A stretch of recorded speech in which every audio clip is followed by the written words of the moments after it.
everybody, I'm Gerald Reddick, your favorite thousandaire, because I'm not a millionaire yet, and I'm going to get there. I promise you that, because I'm doing everything that I'm supposed to do on my journey. But you know what? I want to take you on a journey with me, and I hope you guys are looking forward to improving financially, because this video is all about budgeting. Now, I know that a lot of wealthy people don't like that word budgeting because they seem to think it only speaks to living within your means, but I have my own thoughts and ideas on that. And budgeting to me is basically a way to track my spending, period. And by doing so, then I am able to look for opportunities or see opportunities to adjust with how I spend money to keep myself not only within my means, but also create a way to save more, invest more, maybe start a business, self-financing and things like that, right? So opportunities, right? That's what it's all about. Now, before we get into our video here today, please smash that like button, subscribe to this channel, and turn on the notifications. That way you don't miss any videos. And if you really want to help us out, then hit that share button also, because that way you can help get the word out, right? So before we get into the budget sheet part of this video, I'm going to take you over to the whiteboard and explain how I break down two things: my personal finance and my business finance. Let's get it. So what you're looking at here on the whiteboard is the breakdown of my personal and business finance. Over here on the business side of the house, right? Money comes in, and I divvy it up in three major ways. Personally, some money goes to my personal account, some money goes to a tax account, and some money goes into the business account. So in the personal, that's basically for me and my family.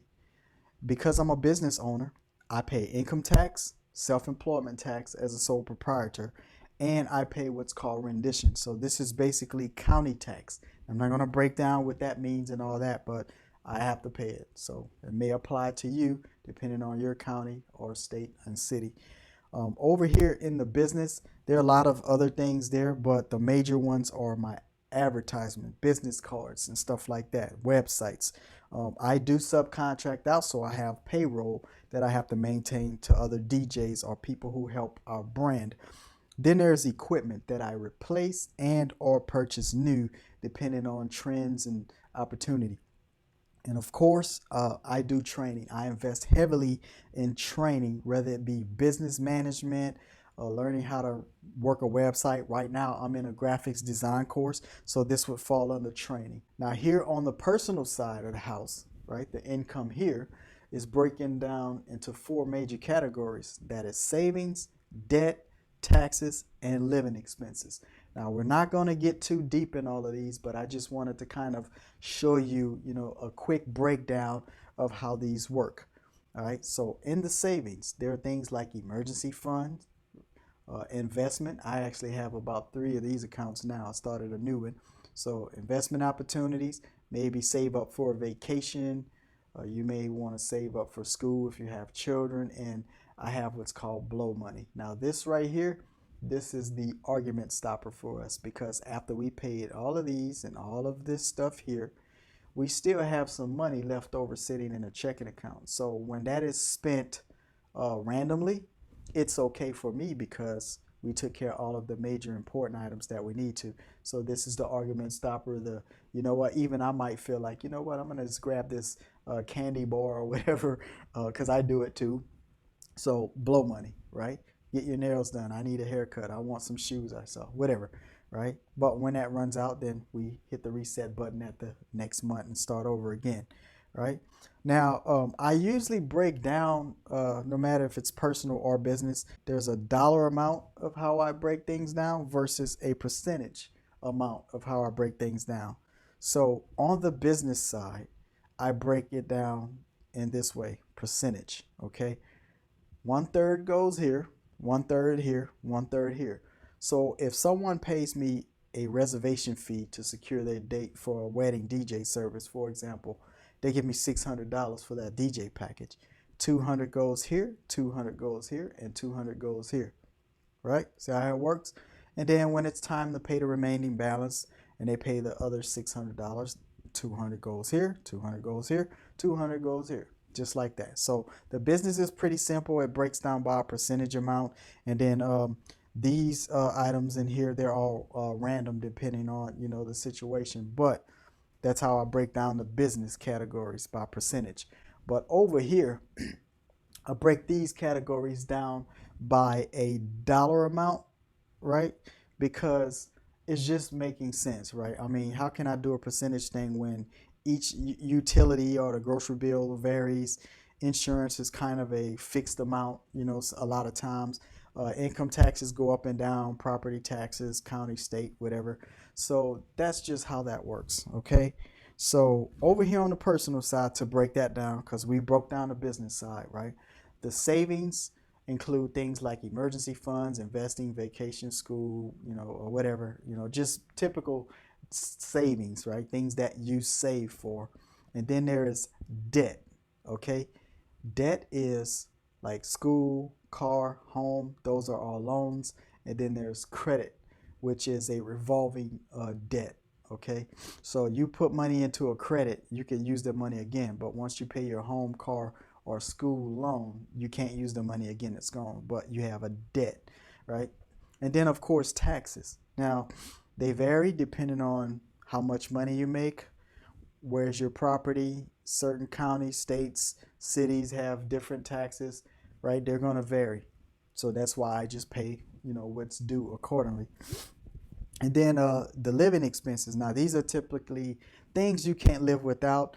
And I know I'm missing a couple of the major ones here, but they're basically like transportation, housing costs, groceries, things that you typically can't live without, food, clothes, shelter, etc. Right? So that's important. Make sure you know. But I put here like utilities, groceries, insurance, and miscellaneous things like cell phones. So what we're going to do next is we're going to get into our budget sheet tracking and break down the budget sheet, and it's going to be live, and I'm going to show you how it works. So here we go. All right, so there it is, everybody. You are now looking into the budget sheet, and we're going to start over here where it says auto pay. If you can see the arrow here, basically what these blocks are for is anything that is automatically paid or things that pay me automatically. I just simply put a check mark. So for example, if you had a right here, if you had a housing mortgage, for example, and you were paying that automatically, direct deposit or allotment if you're military, then I would check that, and that just says to me that happens automatically. I don't have to send them a check or go online and pay it. It just comes out. Okay, that's all that's for. Then over here are the expenses or bills, and I broke it down here. So this first column here is basically everything I save, and notice I put this stuff at the top. I highly recommend that you get into the habit of paying yourself first, right? No matter which way it is, investing or savings or whatever, pay you first. Now, for all the spiritual people out there, hear my heart when I say this. This video is not about that. This video is about budgeting, okay? So when you get this sheet, if you want to write tithe and offering and all that stuff, you can put that at the top if that makes you feel better, right? So I just wanted to say that. But here I put all the stuff here of pay yourself first, and then the next thing are your living expenses in black and in bold. And then right underneath that are other miscellaneous items, typically stuff that you can live without, but maybe you want those things, and in some cases you may even need those things depending on your situation. I'm a business owner. I think I need a cell phone, for example, right? But let's go ahead. And also in this column, I just want to bring your attention to like this one with housing insurance, for example, right? There's an asterisk here, and what that is for is I put some notes in the bottom, and it says that it may be included with mortgage, if you're purchasing a home. And some things may be included in rent. Like if you are renting, they may put your water or your utilities as part of the rent. So there's another asterisk with two asterisks next to it that says that. And then there's another one with three asterisks because if you're doing your budget based on you are calculating your net income, meaning they already took taxes out, you just concerned with the money that's in the bank, then you don't even have to put things like state tax or income tax on there, because you're just doing your budget based on how much you actually get in your pocket. Okay, so those are a few little notes right there, and we're going to move on over to the next column. So these are the months, right? So the columns are the things that go up and down, rows, they go across, right? So January all the way through December. And as you can see here, the last one I have is an annual total. The reason why I put that on the sheet is because let's go back to the front here, and we have something like,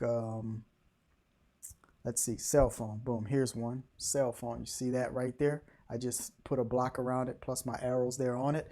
So if we go to the annual total, for example, that block will tell me the total amount of cell phone payments I've made for the entire year. That information then translate over to Schedule C when I do my taxes. Because I am a business owner, I am allowed to take certain deductions or have certain tax incentives because of my business, right?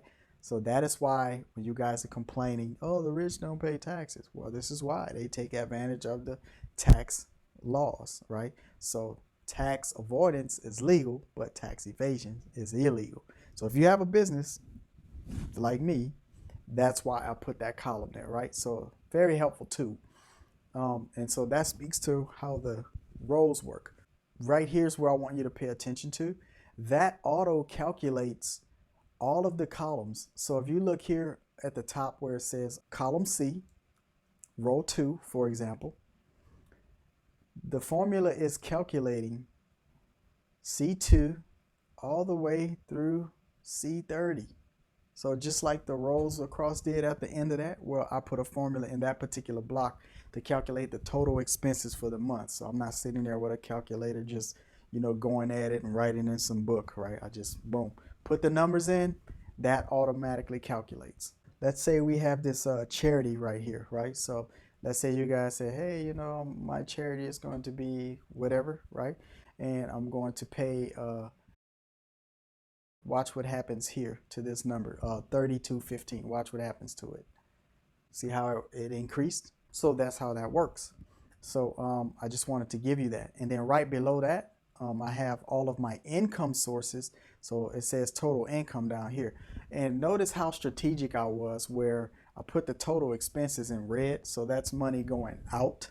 And then I put the total income in green. So that's money coming in, right? Very important there. And I put a formula there as well. So it calculates row C. You can't see it up there anymore, but this is row C through column C, excuse me, through row 39, looks like, right? But either way, it's adding up all of these sources of income. So as you can see right there, the total amount for that calculation is about $8,650, right? And if I were to say, oh, you know what, I want to hustle even harder, and besides my retirement pay and my business income or whatever, and I say, you know what, I'm just gonna go get a second job, in addition to that, and I'm making $1,200 a month from my other job, then watch what happens to the total income amount there. Right? See how it increased here? So now it's over 9,000. But for me, I'm not going to do that. So I'm just going to delete that because, I'm not working that hard, in life. And then the last thing is, which is in black right here, as you can see, it says income after expenses. Okay, so let's see if I can get you guys a bigger view of that. Boom, there it is. Income after expenses. So basically, the way that one works is it will take the total income and subtract the total expenses, which will leave me pretty much the blow money. That's what I call it, right? So then by budgeting, by me seeing that, if this was an actual live budget, and I didn't even fill in all of the blocks, right? But if this was an actual live budget, I would be looking at that block saying, okay, what other opportunities do I have? Can I go back to the top of it, and instead of my emergency savings here being say 500, maybe I'll double it, put 1,000 in there, right?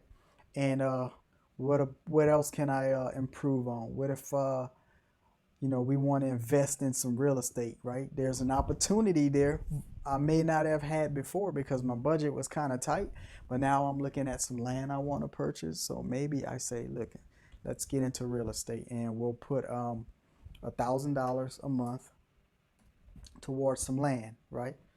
And then that's it. That's how it works. And let's say, you know what, it's time for a new car. Average car maybe 650 a month. I don't know what a car note is these days, but that also comes with insurance. We'll call it 250 for the sake of just putting a number in there. And then maybe every month, if I'm tracking my gas that I'm putting in it, I may pay I don't know, $400 a month in gas. And these are guessing now, right? But the idea here is to put in some numbers in these things. What else we missing? Cell phones, average 115 a month, I think. I don't know what you pay, but we're just gonna go there, and let's say we have two cell phones, one for me, one for my wife, etc. I don't even know what the cable is, but we're gonna put a random number in there, whatever, right? And so and I'm always adjusting. Wow, I still have like $2,000 left, $2,200 left, right? So what else? You know what? Now it's a good time to start that insurance policy, right? So here's where like things like a calculator may come in. For example, if you are and let's pull one up here and put it here. Boom. That is pretty slick, isn't it? The life insurance policy was $795 for the year. So if you're going to pay that monthly, well, this is where a calculator comes in. So you divide it by 12, 66 bucks a month, 66.25. So let's put that in there. So as you can see here, we've created a security blanket by putting an amount in for this life insurance and going down to relook at the total after income. There we go. We still got about $2,230.75 to just do whatever with. Now that could be opportunity for anything. You can finance a business, start a business with that, maybe increase your other investment opportunities, go back to school, bless some people, help some people, give to charities, blow money, increase your vacation or the type of vacation. There's a lot of opportunity right there by creating a budget, right? But most people without this struggle and they have a hard time maintaining. So when things like a pandemic happen, you get caught off guard because you were not prepared, basically because you didn't have a good budget. Okay, so by budgeting, it helps you really hone in on where your income is versus your outgoing and helps you to see other opportunities. Okay, so I'm gonna just let you guys get a little bit of a look at that again. Again, for me, this is kind of a tad bit of a bonus, with the main thing being the spreadsheet and how it works. But again, my business, I break it down in three parts: 1/3 for personal, so I pay myself 1/3, I pay taxes 1/3, and I pay business 1/3, right? And then over on the personal side, I just kind of break it down on according to what works. But those are the four major categories of spending right there. So yeah, that's it.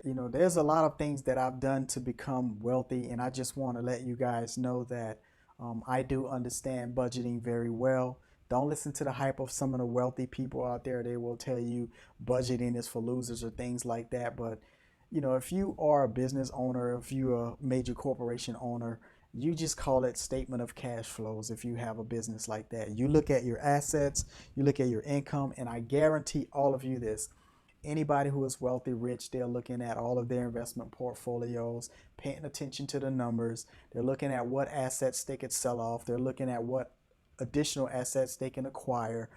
So everybody budgets. The rich, they just call it something else or elaborate and try to make you feel like, because you budgeting, you're a loser, because you want to live within your means and look for other opportunities, right? So that's just my difference of opinion with that kind of mindset.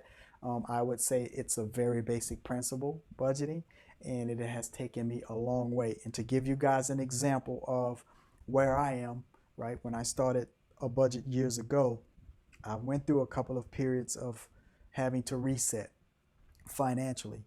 And I can tell you right now, my business is very profitable. I have an emergency fund of about 4 years. So with zero income coming in, I can live off what I have off of just the one account 4 years. But I manage 6 accounts, right? So I have investment portfolios. I come and go as how I want to and spend when I want to buy something, I buy it, you know. Now I'm not like, oh, I'm gonna go buy a supercar, although I can't afford one, you know. But I don't think like that. That's not something I really want right now at this time. And so when I get to a certain plateau in my life, then and I can afford that comfortably, then I will get the things that I actually want. Right now, I'm just concerned with generational wealth, and that's what budgeting is helping me to do amongst other tools that I use to get there. So there you have it, folks. I hope this video was helpful.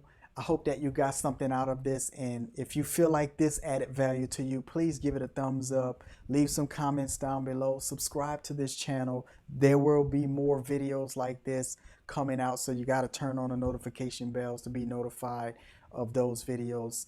And other than that, I'm Gerald Reddick, your favorite thousandaire, because I'm not a millionaire yet. Let's go on a journey. Let's get rich together.